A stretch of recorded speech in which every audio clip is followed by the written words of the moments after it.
In this video, we will create a new login for SQL Server. To create a new login, we will first write create login with the password and then create a user for that login.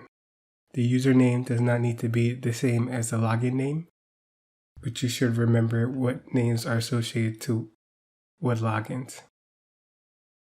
We're going to run this for our AdventureWorks database.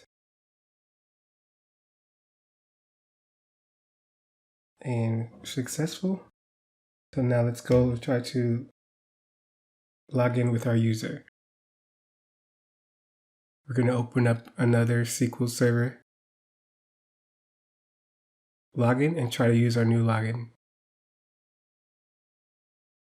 So we're going to use SQL Server authentication and our new user and the password.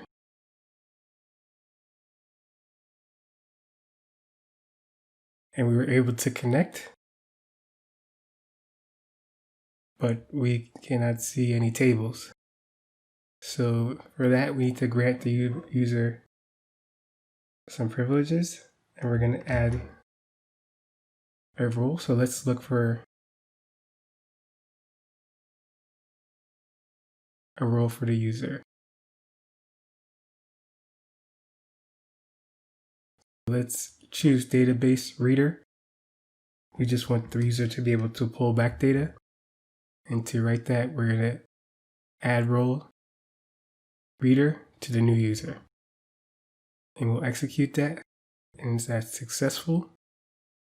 And we'll go back to our other login and refresh.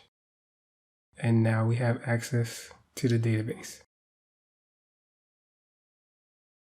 So that was to create a login and to add privileges for a user in SQL Server.